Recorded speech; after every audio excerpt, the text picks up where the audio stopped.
YouTube, what's going on? Welcome back to Overlord Alex Gaming.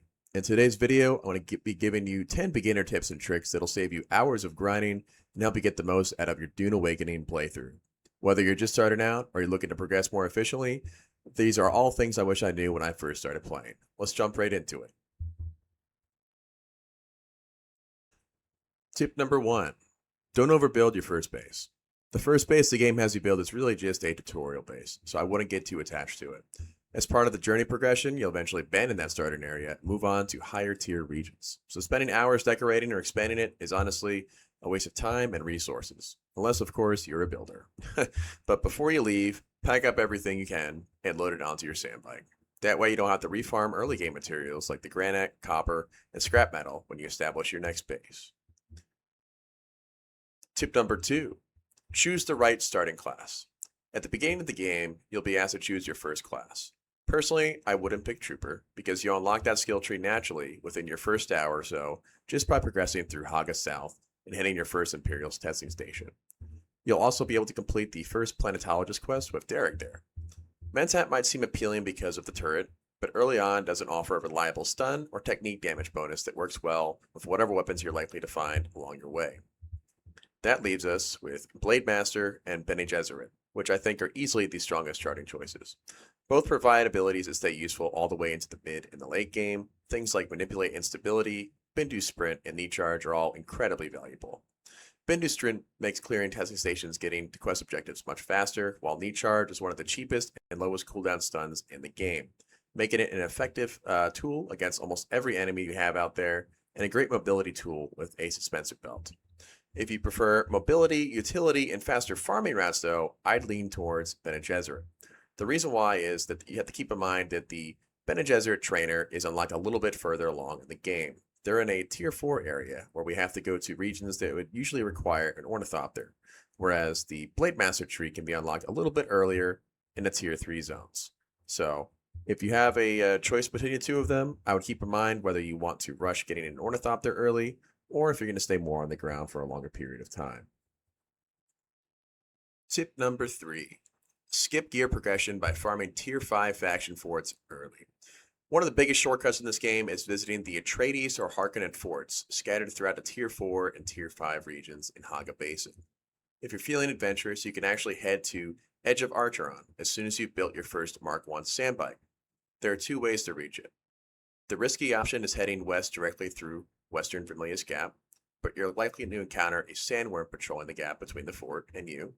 The safer route is to head north onto Mesa Torel and work your way south through the Rocky Islands, minimizing your time on open sand and a sandworm threat. Once you're there, you'll often find the Atreides and Harkonnen troops fighting each other, so you can use that as a distraction to loot the fortress while they're preoccupied and clean up whoever survives if you brought enough firepower, or if you're lucky, you can just walk right in.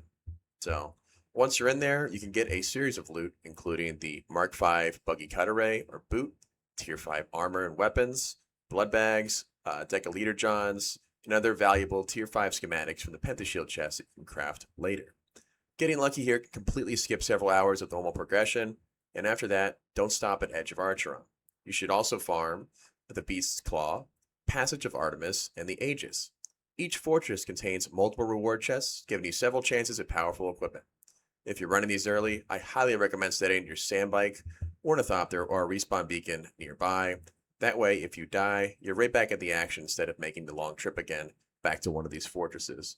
Also, additionally, you can kind of cheese this a little bit more if you do put a respawn beacon or a vehicle at each of these respective forts, and you can respawn at each of them by giving up some of the plans that you'd learn from these areas, but at the same time, you can get the equipment, and that'll stay on you with only a slight durability damage. So, that's another way to do it. Tip number 4. Don't worry about crafting every new armor tier. A lot of players feel like they need to replace every piece of armor as soon as they unlock it, but honestly, I don't think that's necessary. Instead, I would prioritize having a strong shield as soon as you can either buy one or find one, a good reliable power pack, and a reliable weapon. Your shield absorbs most incoming damage unless it's down when you're shooting, so investing in your shield and power pack will generally have a bigger impact than constantly replacing every armor piece. This is even more the case if you invest into the Planetologist tree for a bit of a faster energy recharge and capacity expansion. Tip number 5. Complete the Trials of Aql. Don't skip these. Finishing every trial unlocks death stills, which are one of the best methods in the game of producing water throughout the mid and even early late game.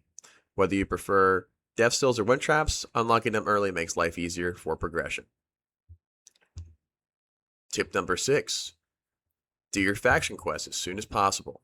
Progressing through the Atreides or Harkonnen quest lines eventually unlocks the ability to purchase your first Mark IV Ornithopter.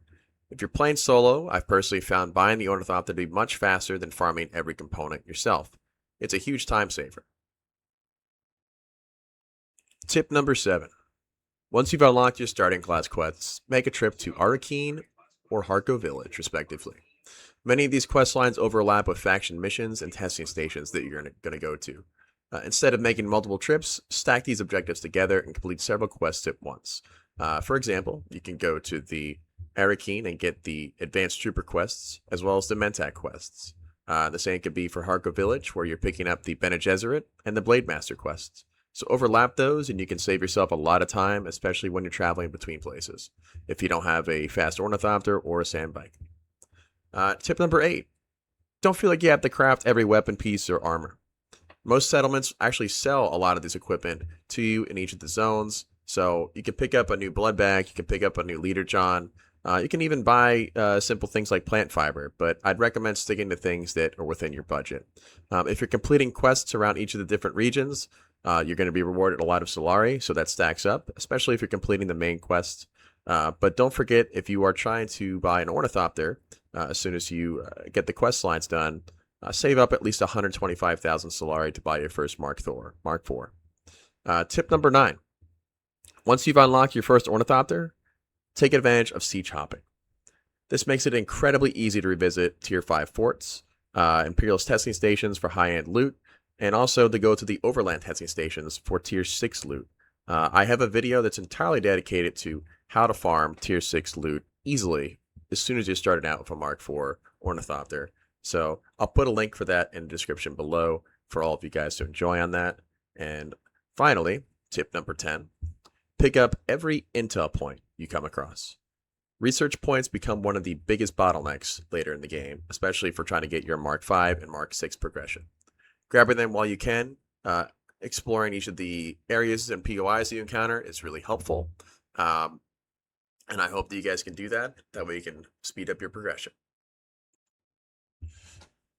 These are my 10 beginner tips that I hope will make your progression a lot easier in Dune Awakening as a whole. If you learned something new, let me know down in the comments below what tip you found that would be the most useful, and if you have one that you'd add for new players. If you enjoyed the video, don't forget to drop a like and subscribe for more Dune Awakening guides. And as always, thank you for watching, and I'll catch you in the next one all. Peace.